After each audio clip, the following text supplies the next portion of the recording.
নমস্কার বন্ধুরা, চলে আসলাম আবারও নতুন একটা রেসিপি নিয়ে। প্রিয়াপিএম চ্যানেলে সবাইকে স্বাগতম। আজ আমি বানাবো ঝিঙে দিয়ে মাছের পাতলা একটি ঝোল।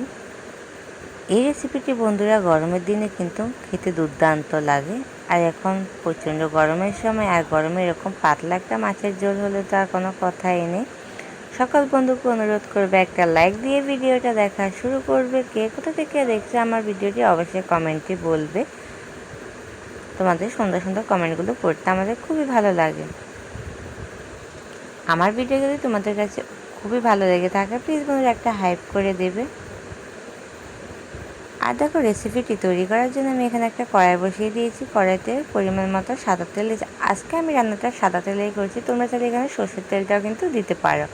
তেলটা দিয়ে আমি অল্প পরিমাণে একটু লবণ দিয়েছি। তারপর তেলটা গরম হয়ে যাওয়া পর্যন্ত অপেক্ষা। গরম হয়ে যাওয়ার পর আমি এখানে মাছগুলো ভেজে নেব।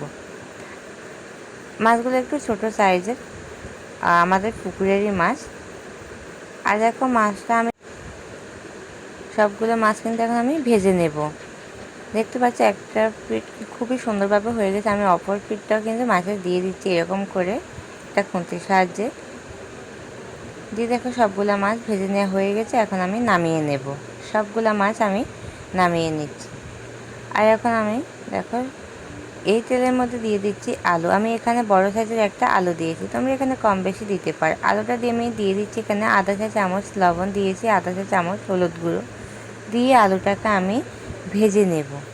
আমি আলুগুলোকে প্রায় 2 থেকে আড়াই মিনিটের মতো ভেজে নেব। এখানে আমি হালকা 1 মিনিটের মতো ঢাকা দিয়ে রেখেছি। ফিরে আসতে 1 মিনিট পর দেখতে পাচ্ছি আলুগুলো কিন্তু একদম খুব সুন্দরভাবে কিন্তু হয়ে গেছে। আর এখন আলুগুলোকে আমি কিন্তু নামিয়ে নেব। সবগুলো আলু আমি নামিয়ে নিচ্ছি। আর এর মধ্যে আমি আরও কিছুটা তেল দিয়ে দিয়েছি। তারপরে দেখো, এখানে আমি দিয়ে দিয়েছি পাঁচফোড়ন আধা চা চামচ। পাঁচফোড়ন দিয়ে হালকা একটুখানি 20 সেকেন্ডের মতো আমি ভেজে নিচ্ছি। ভেজে নিয়ে এতে আমি দিয়ে দিচ্ছি আদা বাটা দিয়েছি 1 চা চামচ, কাঁচা লঙ্কা বাটা 1 চা চামচ, বড় সাইজের একটা পেঁয়াজ আমি বেটে নিয়েছি। সবগুলো উপকরণ দিয়ে আমি হালকা একটু ভেজে নেব যেন কাঁচা ফ্লেভারটা চলে যায়। দিয়ে আমি এটাকে একটু হালকা ভেজে নেব। এখানে আমি দিয়ে দিচ্ছি মশলা। আমি দিয়ে দিচ্ছি এখানে আধা চা চামচ লঙ্কা গুঁড়ো, আধা চা চামচ হলুদ গুঁড়ো, আধা চা চামচ জিরে গুঁড়ো দিয়ে দিব, আধা চা চামচ ধনে গুঁড়ো দিয়ে ভালো করে আমি এটাকে একটু কষিয়ে নেব। একদম লো টু মিডিয়ামে রেখে বন্ধুরা রান্নাটা করতে হবে, নয়তো কিন্তু মশলাটা পুড়ে যেতে পারে। আর দেখো, এটা খুব সুন্দর করে কিন্তু মশলাটা কষানো হয়ে গেছে। এখন আমি এতে দিয়ে দিচ্ছি কেটে রাখা ঝিঙেগুলো, আর দিয়ে দিচ্ছি ভেজে রাখা আলু।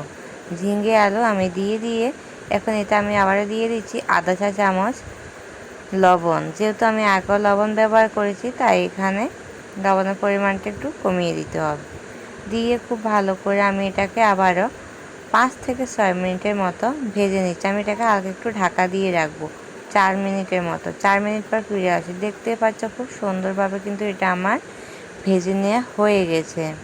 আর এখন আমি এতে একটা টমেটো দিয়ে দিব। টমেটোটা দিলে রান্নাটা কিন্তু খেতে দুর্দান্ত হয় বন্ধুরা। যে কোনো রান্নাতে টমেটো না খুব ভালো লাগে দিতে। আর দেখো, আমি এখানে একটা টমেটো দিয়ে আবারও এটাকে 2 মিনিটের মতো একটু কষিয়ে নিচ্ছি। খুব সুন্দর করে কিন্তু এটা কষিয়ে নেওয়া হয়ে গেছে। এখন আমি এতে দিয়ে দিব জল। এখানে কুসুম গরম জল রয়েছে। যে কোনো রান্নাতে বন্ধুরা গরম জলটা দিলে কিন্তু রান্নাটা দুর্দান্ত হয়। আর এখানে আমি জলটা দিয়ে তারপর একটু ফুটে ওঠার পর এখানে দিয়ে দিচ্ছি ভেজে রাখা মাছগুলো। ভেজে রাখা মাছগুলো দিয়ে আমি হালকা একটু নাড়াচাড়া করে নিচ্ছি।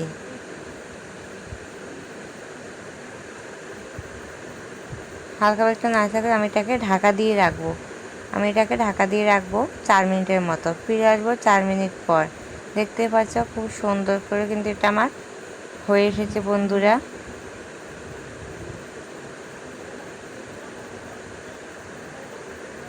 আর এখন দেখতে পাচ্ছি একদম শেষে আমি দিয়ে দিচ্ছি ধনে পাতা। ধনে পাতাটা দিয়েও কিন্তু একটু নাড়াচাড়া করে এখন আমি রান্নাটা নামিয়ে নিচ্ছি। সকল বন্ধুকে অসংখ্য ধন্যবাদ এতটা সময় আমার সাথে থাকার জন্য। সবাই ভালো থাকবে, সুস্থ থাকবে। সাবধানে থাকবে। দেখা হবে আবারও নতুন একটা রেসিপিতে। সবাই ধৈর্য ধরে আমার এই ভিডিওটি দেখার জন্য সবাইকে অনেক অনেক ভালোবাসা।